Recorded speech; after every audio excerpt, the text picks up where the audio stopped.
all of these stories that were about a children's hospital, except that they weren't about children or hospitals. They were mostly about this 22-year-old hospital chaplain, who is like me, but super handsome. And it was like, which lady doctor will he choose, kind of thing. It's pretty bad. And I think it was bad in retrospect because it was self-indulgent. It was about me, not just literally, but also figuratively. I was writing it for me, not for you.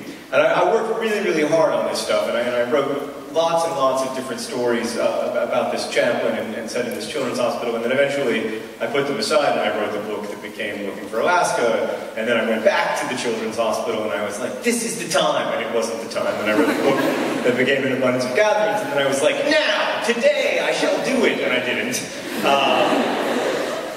I had a different idea then, but it was equally bad, as it happens, and still nothing came of it.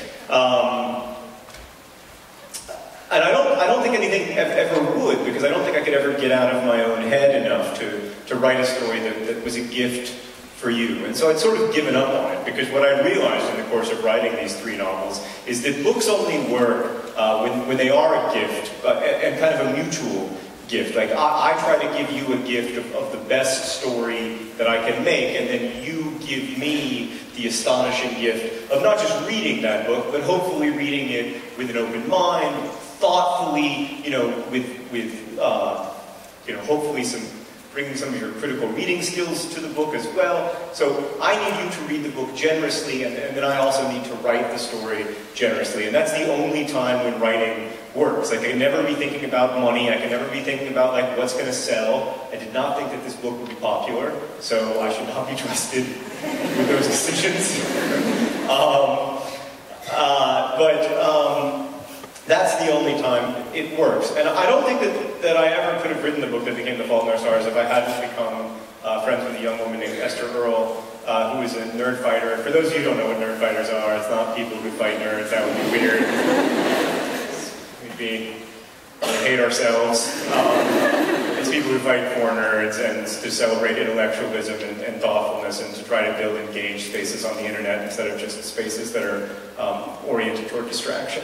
So Esther was a nerd fighter who was also a fan of my books, and from the time that I met her, she was very sick with cancer, and she died in August of 2010 when she was 16. And in our friendship, and getting to know her parents and the rest of her family and her friends as well, I came to think very differently about the story that I was writing. For one thing, that awkwardly handsome or ruggedly handsome, I was describing myself 2 different ways over the course of the many iterations of this story, but it was always adverb handsome. That guy fell away. And he was replaced by no one, which was a great decision. And instead I focused on the kids. I decided that I wanted to try my best to give voice to the life of sick people. Because too often the stories that we hear about the lives of sick people are really about healthy people. Right? Like, oh, this sick person came into my life, and now, as a result of having known, usually her, because it's patriarchal construction, as a result of having known her, and as a result of her untimely death, I now know to be grateful for every day. Well, that's all fine and good, except that it imagines that the reason that this person existed and suffered and died was so that you could learn a lesson. That's ridiculous. That is not the meaning of your life, and it is not the meaning of anyone else's life, whether they are well or disabled or ill or whatever. The meaning of your life is not merely to, impart lessons via your suffering to other people. I wanted to try to give voice to that sick person and to say, that in my experience, sick and dying people are every bit as funny and vivacious and interesting and angry and annoying and everything else as other people. And in doing so, I wanted to argue that it is not only long lives that are full and rich and good lives, but that a short life can also be a good life. And that's the great lesson that Esther taught me through her life, because it was a very short life, but it was also a very good and rich life. You know, I was, for the whole decade after I worked at the Children's Hospital, I was so angry, you know, and I was so full of despair. And when I looked at that place, all I could really feel was hopelessness. All I could really feel in terms of, you know, an intellectual response to it was nihilism. And Esther came into my life and said, you know, actually, this does suck, and I don't want to pretend that it doesn't suck, and I'm not psyched about it, but I like being alive. Like, I am grateful to have loved and to have been loved. And I like being here, and I'm not excited about the pain. I don't think that it has any meaning. I don't think that it's got, you know, transcendent suffering or anything. But I am grateful to be alive, and I have a good life. And that was the great gift that allowed me to write The Fault in Our Stars. And then the book came out, and besides just collaborating with Esther, and many other people, I should say. I mean, every novel, you think like books are written by just one person, but that is not the case at all.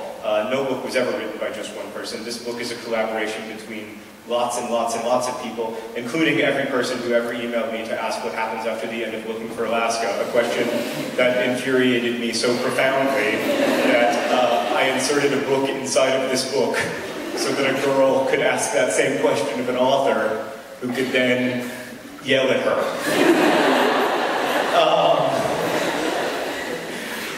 Which in turn only led to lots of people emailing me to ask what happens after the end of this book. And I'm like, well, I quit.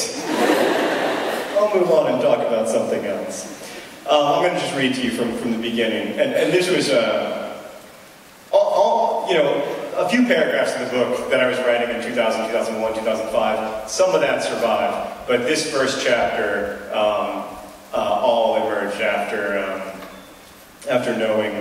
knowing Esther, knowing how like fierce and funny she was. And I don't want anyone to think that Hazel in this story is Esther. I really don't want in any way to appropriate her story, and they're very different people. And also, Esther hated America's Next Top Model, and like, you know, isn't here to defend herself against the many accusations that I hurl at Hazel in this novel. So I want to be very clear about that. They're very different people, but it was Esther's empathy and fierceness and sarcasm